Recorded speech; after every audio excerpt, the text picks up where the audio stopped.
The maitre d' restaurant stared at his computer screen, then back at me. His perfectly pressed uniform seemed to stiffen as he shook his head. "I'm sorry, miss, there's no reservation under that name."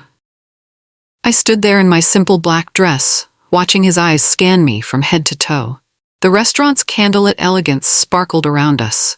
Crystal chandeliers, white tablecloths, the soft murmur of expensive conversations. I dressed understated on purpose, but clearly I didn't look like I belonged. "Perhaps you have the wrong restaurant," he suggested, his voice dripping with polite condescension. Before I could respond, a familiar laugh echoed across the marble floor. Elliot appeared from behind a pillar, his designer suit immaculate, his smile sharp as a knife.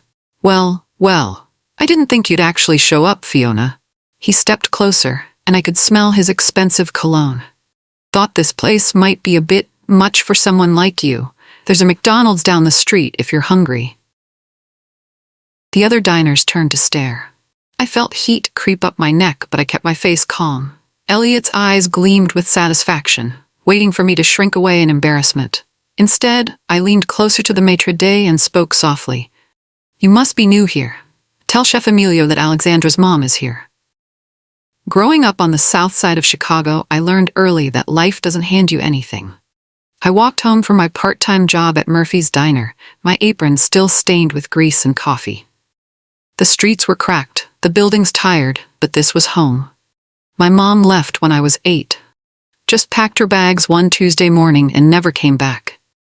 Dad tried to drown his sorrows at O'Malley's bar, spending more time with his whiskey than with me. I'd find him passed out on the couch most nights, empty bottles scattered like broken promises. By 15, I was working 3 jobs, cleaning offices before school, serving tables after, and stocking shelves on weekends. My hands were always rough, my clothes always secondhand. Kids at school whispered about the girl who smelled like cleaning supplies. But I had dreams bigger than this neighborhood. While other teenagers went to parties, I studied by lamplight, calculating how much I needed to save for community college. Every dollar mattered. Every opportunity was precious. Dad died when I was 19, liver failure, the doctor said. I stood alone at his funeral, watching them lower the man who'd taught me what I never wanted to become. The preacher talked about forgiveness, but all I felt was determination. I swore that day I'd never be powerless again. I'd never let anyone look down on me the way this city looked down on my father. My big break came at 22, completely by accident. Mrs. Chen, my elderly neighbor, had died peacefully in her sleep. Her children lived in California and wanted to sell the house quickly. They didn't care about getting top dollar, they just wanted it gone. I was serving coffee to some businessman at the diner when I overheard him talking about buying properties in up-and-coming neighborhoods. Something clicked. I approached him during his lunch break. "I know a house for sale," I said, my heart pounding. "Good bones, needs work, but the price is right." 2 weeks later, I made my first real money, a $3,000 commission for connecting the buyer to the seller. It was more than I'd ever seen at once. I stared at that check for hours, seeing possibility in those numbers. I started studying real estate in my spare time, learning about markets and mortgages. I got my license within a year, working for a small firm that managed rental properties. The work was hard, showing apartments to picky tenants, collecting rent from angry landlords, but I was learning. Every penny I earned went into savings. No new clothes, no nights out, no luxuries. I lived on ramen noodles and hope. But slowly my account grew. When I was 25, I spotted a foreclosed triplex going to auction. The neighborhood was rough, but I saw potential. I qualified for a loan and placed my bid. That was the day I started playing with the big fish. I was curled up on the couch with my husband Jake and our 10-year-old daughter Alexandra, watching some Disney movie for the 100th time. Alexandra's head rested on my shoulder, her dark hair smelling like strawberry shampoo. These quiet moments felt precious after years of grinding my way up. My phone buzzed, my assistant Lisa calling at 9 p.m. I almost ignored it, but she never called this late unless it was important. "Fiona, sorry to bother you, but something big just came up." Her voice was excited. "Remember the Skyline South project downtown? One of the major investors just pulled out. Last minute, they're scrambling." I sat up straighter. Skyline South was the city's biggest redevelopment project. Luxury condos and retail spaces where old warehouses used to rot. The kind of project that could transform a neighborhood and make fortunes. They need a local anchor investor, Lisa continued. Someone with community ties. The buy-in is substantial, but they're offering 20% equity for the right partner. Jake looked at me questioningly. Alexandra kept watching her movie, oblivious to the moment that might change our lives. How substantial? I asked quietly. 8 million. My mouth went dry. It was a lot of money, even for me. But my liquidity was strong and the opportunity was massive. Send me the deck, I said quietly, already calculating the potential returns. I drove through my old neighborhood for the first time in years, taking the route I used to walk to school. The changes were shocking. New construction trailers lined streets, where abandoned lots used to collect weeds and broken glass. I parked across from what used to be Murphy's Diner, now just a boarded-up shell waiting for demolition. A group of reporters had gathered around some men in expensive suits. I recognized the setup, another press conference about urban renewal. I stayed in my car, windows down, listening. This project represents more than just construction. One of the suited men was saying, it's about revitalizing what was once forgotten. I squinted at the speaker. Tall, perfectly groomed, speaking with the kind of confidence that comes from never doubting your place in the world.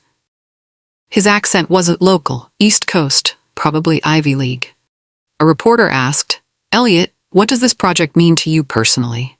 It's about bringing opportunity to communities that need it most, Elliot replied smoothly. Sometimes you have to tear down the old to build something better. I almost laughed out loud.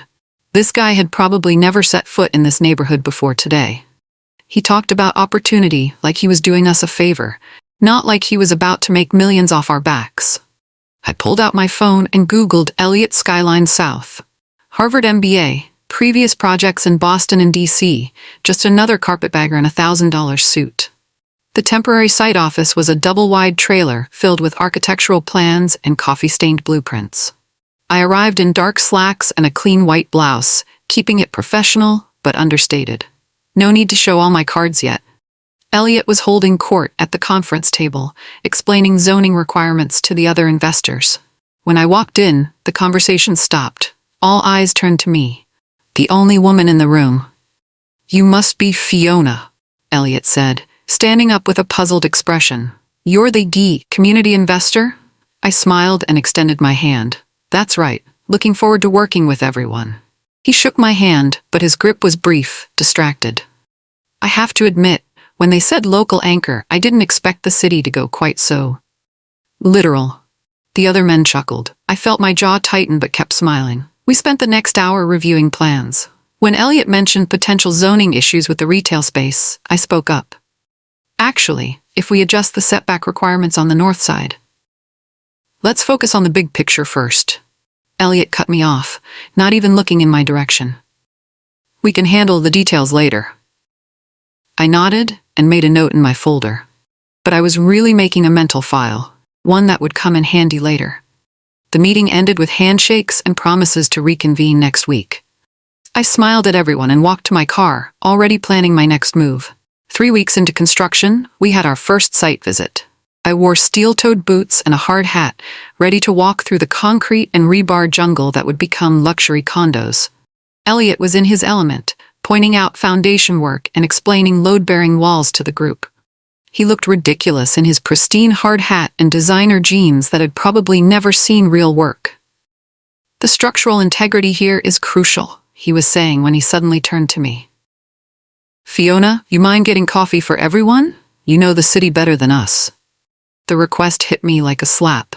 I was an equal investor in this project, and he was asking me to play waitress. The other men shifted uncomfortably, but nobody spoke up. My first instinct was to tell him exactly where he could stick his coffee order, but I caught myself. I thought about the bigger picture, about the game I was playing. Instead, I smiled. Sure. I was just about to get some for myself anyway. I walked to my car, hands shaking with suppressed anger. But by the time I reached the coffee shop, I was calm again. Patient. I had something much better than anger. I had a plan. I returned with a tray of coffee and a mental note. Elliot had just made his biggest mistake. 2 days later, we were packed into a stuffy conference room at City Hall for the zoning and permits meeting. The air conditioning was broken, and everyone looked miserable in their suits. Elliot was presenting our compliance strategy when he confidently stated, "The new residential density requirements allow up to 40 units per acre in mixed-use developments." I knew he was wrong. I'd studied every line of the updated city ordinance the night before. "That's not accurate," I said, raising my hand slightly. "Subsection 4B was updated in the last city ordinance. It's 35 units per acre, with exceptions only for affordable housing components." The room went silent. Elliot stared at me, his confident expression faltering. "Are you sure about that?" "Yes, I am," I replied firmly, pulling out my copy of the ordinance. "Page 47, if you'd like to check." The city clerk nodded. "Ms. Gallagher is correct. The amendment passed last month." Elliot's face reddened, but he forced a smile. "Right, thank you for the correction." After the meeting, he cornered me in the hallway. "What was that about? You trying to make me look stupid in there?" "I'm trying to get this project done without legal problems," I shot back. "Maybe you should actually read the regulations before presenting them." His eyes flashed with anger. "Don't forget who's running this project." "Don't forget I'm from the South Side," I replied. "We don't back down easy." That night, I sat at my kitchen table with Jake, picking at leftover takeout while Alexandra did homework in the living room.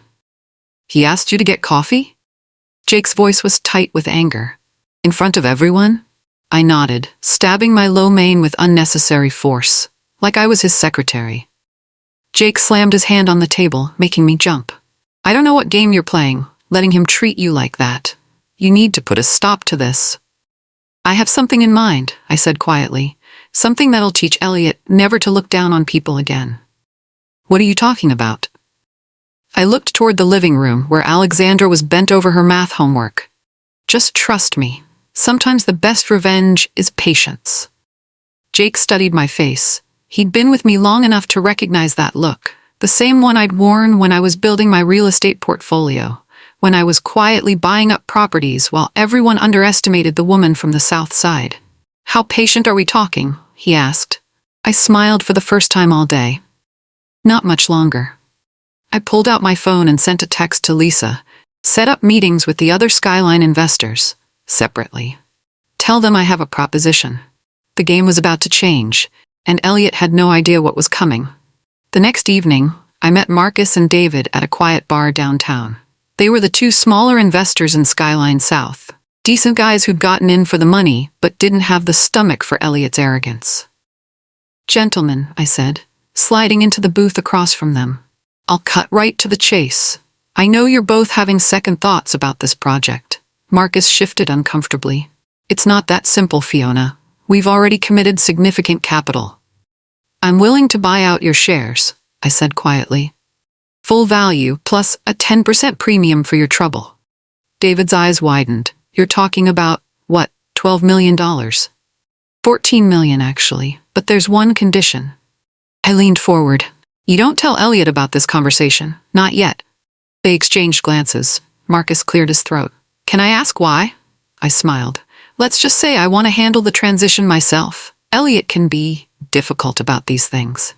"That's putting it mildly," David muttered. "So you're interested?"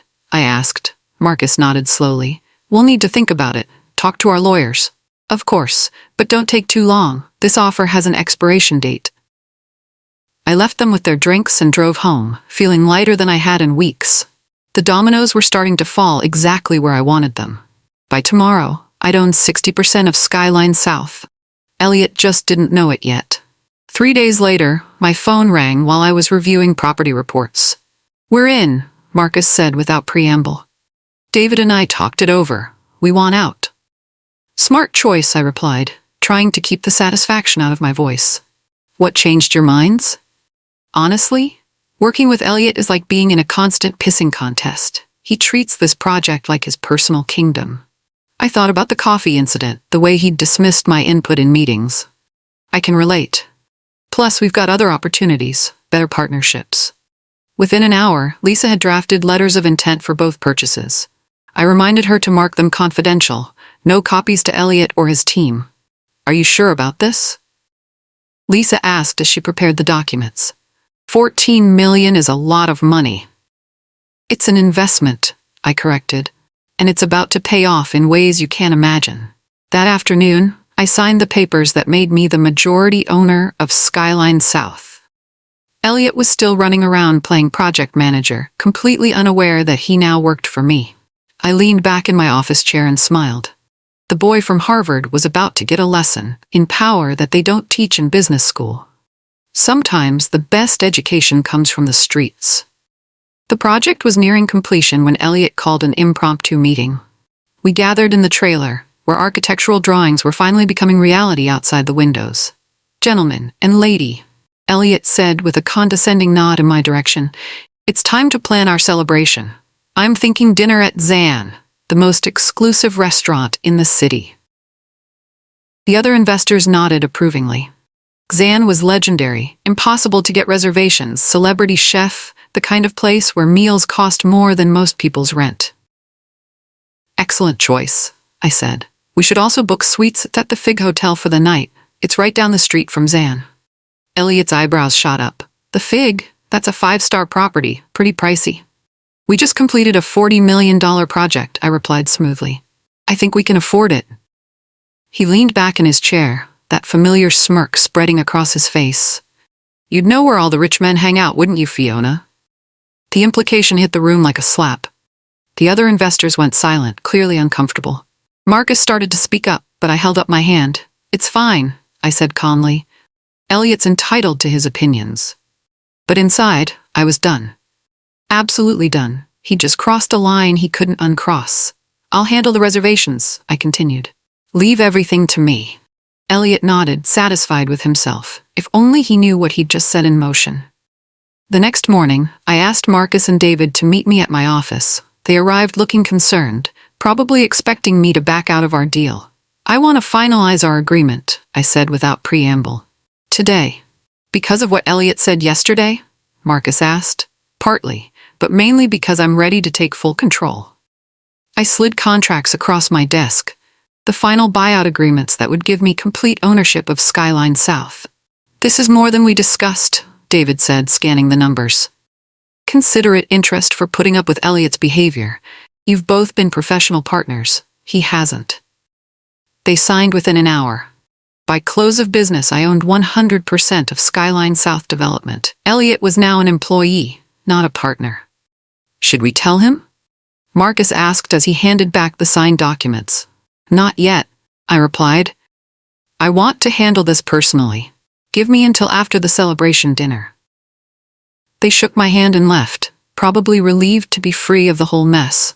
I sat alone in my office, holding the contracts that made me the sole owner of a $40 million project. Tomorrow night at Zan, Elliot would learn what happens when you underestimate a woman from the South Side. I picked up my phone and called my assistant. "Lisa, it's time to make those special reservations." The invitation arrived both digitally and by courier, thick cream paper with gold embossing announcing the Skyline South celebration weekend. Private rooms at the Fig Hotel, capped with dinner at Zan. I held the physical invitation, admiring the quality. Lisa had outdone herself with the details. "Everything confirmed?" I asked when she called to follow up. "The Fig is ready, presidential suite reserved under your name, and I spoke with—" "Not yet," I interrupted. "Let's keep that surprise for tomorrow night." "Should I call Emilio?" I smiled, thinking about Chef Emilio Rodriguez, the brilliant man who'd helped me realize a dream 3 years ago. Not yet, but soon.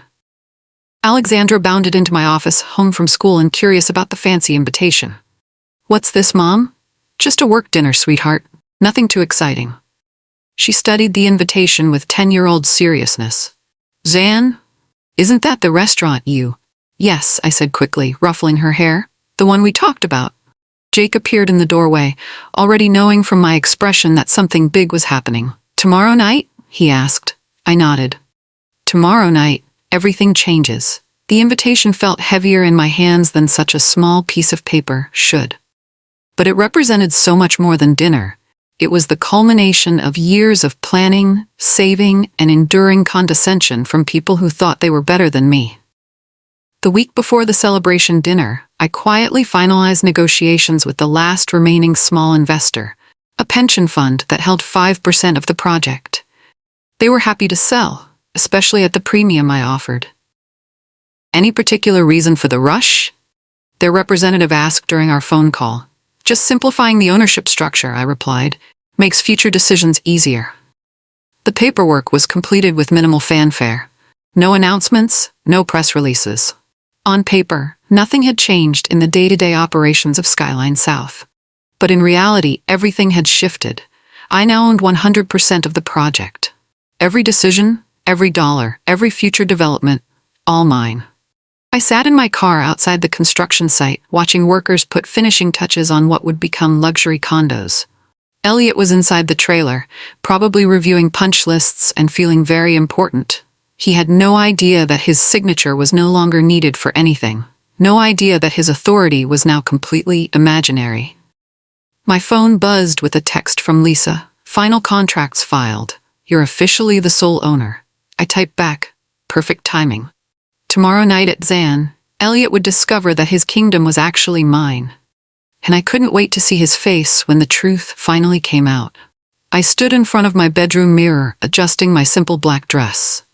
Jake sat on the bed, watching me with the expression he wore when he knew I was about to turn someone's world upside down. You sure about this? He asked. I've never been more sure of anything. The drive to Zan felt surreal.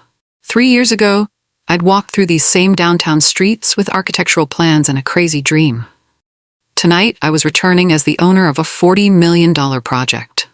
Zan's entrance was exactly as I remembered. Understated elegance, soft lighting, the kind of place where power brokers made deals over wine that cost more than cars. I approached the maitre d', a young man I didn't recognize. I have a reservation under Gallagher. He checked his computer, frowned, checked again. I'm sorry, miss. There's no reservation under that name. Before I could respond, Elliot's voice cut through the restaurant's quiet murmur. Well, I didn't think you'd actually show up, Fiona. He approached with that familiar swagger, designer suit immaculate, confidence radiating from every step. Thought this place might be a bit much for someone like you, he continued, loud enough for nearby diners to hear. There's a McDonald's down the street if you're hungry. I felt every eye in the restaurant turn toward us. The maitre d' looked embarrassed. Elliot looked triumphant. I leaned closer to the young man and spoke softly. You must be new here. Tell Chef Emilio that Alexandra's mom is here. The maitre d' disappeared into the kitchen. Elliot stood there smirking, probably thinking I was bluffing my way through an awkward situation. 2 minutes later, the kitchen doors burst open. Fiona, mi amiga! Chef Emilio Rodriguez appeared, his white coat flour-dusted, his face beaming with genuine joy. He swept me into a warm embrace that smelled like garlic and fresh herbs. It's been too long, he said, stepping back to look at me. Alexandra, she is well? Growing too fast, I replied, smiling at the man who'd become like family over the years. Elliot's smirk had vanished, replaced by confusion. The other investors had arrived and were witnessing this unexpected reunion with growing bewilderment. Come, Emilio said, taking my arm. The garden suite is prepared. Nothing is too good for the owner. He led me past Elliot's stunned group toward the back of the restaurant. The garden suite was Zan's most exclusive space, a glass-enclosed room overlooking a rooftop garden that most diners never even knew existed. As we walked, I heard Elliot hiss to one of the other investors. How does she know the chef? I settled into my chair in the garden suite and watched through the glass as Elliot's group was seated in the main dining room. They kept glancing in my direction, clearly confused by this turn of events. 30 minutes later, their dessert arrived with a message written in chocolate script. From the owner, enjoy your evening. The confusion on their faces was delicious. I walked back to the main dining room as Elliot's group was finishing their meal. All conversation stopped when I appeared. Gentlemen, I said, addressing Marcus and David, would you like to join me in the garden suite? The view is spectacular. They exchanged glances, then rose from their chairs. Elliot remained seated, his jaw tight with barely controlled anger. Elliot, I added sweetly, if your pride will let you, you're welcome to join us too. He stared at me for a long moment, then shook his head. I'm fine here. In the garden suite, I poured wine for Marcus and David while they peppered me with questions. "How do you know Chef Emilio?" Marcus asked. "We've been friends for years," I replied. "Since I helped him open this place." "Helped him how?" I smiled, enjoying the moment I'd dreamed about for weeks. "I'm the primary investor. I own Zan." David nearly choked on his wine. "You own this restaurant? Named after my daughter Alexandra, and tomorrow you'll be staying at the Fig Hotel. FIG stands for Fiona Irish Gallagher." They stared at me in stunned silence. Through the glass I could see Elliot eating alone at his table, probably wondering what we were discussing. "But that's not all," I continued. "As of yesterday, I also own 100% of Skyline South." Marcus set down his wine glass with shaking hands. "What?" "I bought out everyone's shares. Elliot doesn't know yet." Back at the Fig Hotel, I met with Marcus and David in the rooftop lounge. The city sparkled below us, and I could see the construction lights of Skyline South in the distance. "So what happens now?" David asked, still processing everything. I pulled out cashier's checks, their final payments for selling their shares. "Now you're free to pursue other opportunities, with a nice profit." They stared at the checks like they might disappear. "And Elliot?" Marcus asked. "Elliot is about to learn some hard lessons about respect and assumption." I handed them each a folder containing documentation of the ownership transfer. "Everything's legal and filed with the state, effective immediately." "You planned this whole thing," David said, shaking his head in amazement. "From the moment he asked me to get coffee," I confirmed. "I've been buying shares and biding my time." We talked for another hour about their next ventures. They were good men who'd gotten caught up in Elliot's arrogance. I was glad to help them escape cleanly. As they left for their rooms, Marcus paused at the elevator. "For what it's worth, Fiona, I think you're going to do great things with that project." "I already am," I replied. The elevator doors closed, and I stood alone on the rooftop, looking out over the city I'd conquered one property at a time. Tomorrow, Elliot would wake up to a very different world. Elliot's phone must have been buzzing all morning. By 8 a.m., I was already at the construction site when he came storming into the trailer. "What the hell is going on?" he demanded. "I can't access any of the project files. The bank says my authority has been revoked." I looked up from the architectural plans I was reviewing, wearing steel-toed boots and a crisp blazer, the uniform of someone who actually belonged on a construction site. "Good morning, Elliot," I said calmly. "Coffee?" "Don't play games with me." "What did you do?" I reached into my briefcase and pulled out an official letter, sliding it across the table. "Your services are no longer required on this project, effective immediately." He grabbed the letter, his hands shaking as he read. "You can't fire me. I'm a partner in this." "Actually, you're not." I pulled out another document. "As of yesterday, I own 100% of Skyline South Development.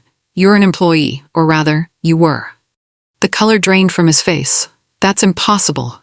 Check with your lawyers if you want. Everything's filed and legal."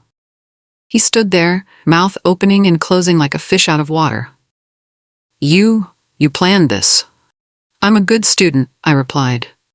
"You taught me a lot about power dynamics. Turns out I'm a quick learner."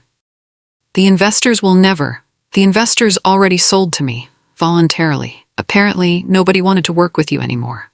Elliot crumpled the letter in his fist, his face red with rage and humiliation. By noon, the press releases were hitting every major business publication. "Local investor takes full control of Skyline South after strategic buyouts." My phone hadn't stopped ringing. I gave one interview to the Chicago Tribune, standing on the construction site with the city skyline behind me. "What prompted this consolidation?" the reporter asked. "Sometimes projects need clearer leadership," I replied diplomatically. "This ensures Skyline South will benefit the community it's designed to serve." Photos emerged online within hours, me shaking hands with city council members, touring the site with hard hat and blueprints. The narrative was already shifting. Local girl makes good, takes control of major development. Meanwhile, Elliot was making desperate phone calls. I heard from Marcus that he'd tried reaching the original board members, the investors, even the mayor's office. Nobody was returning his calls. His Harvard MBA hadn't prepared him for Chicago politics. But I'd grown up here. I knew which hands to shake, which favors to call in, which relationships mattered. By evening, Elliot's name had been scrubbed from the project website. Security badges deactivated, company credit cards canceled. He'd gone from project leader to persona non grata in less than 12 hours. The kid from Harvard was learning that connections only matter if people actually want to connect with you. 3 months later, I stood in the community center that occupied the ground floor of Skyline South. Families from the neighborhood explored the new space. Kids in the computer lab, teenagers shooting basketball, elderly residents attending an art class. The reporter from Architecture Today looked impressed as we toured the facility. "This wasn't in the original plans," she noted. "No," I agreed. "The original plans focused on profit. I prefer projects that focus on people." We paused in front of a bronze plaque by the entrance. The Patrick Gallagher Community Center, in memory of a man who taught his daughter what she didn't want to become. "Your father?" the reporter asked. I nodded. "He struggled with addiction, never found his purpose, but his struggles taught me to find mine." The center was fully funded by my private donation, $2 million that would provide programming for decades. It was money Elliot would have put into landscaping and fancy lobbies. Through the windows, I could see the luxury condos above, already sold out with a waiting list. The retail spaces were leasing to local businesses alongside national chains. Everything was profitable and purposeful. "Any regrets about how you handled the transition?" the reporter asked. I watched a group of kids from my old elementary school working on computers that would have been impossible dreams when I was their age. "None whatsoever," I replied.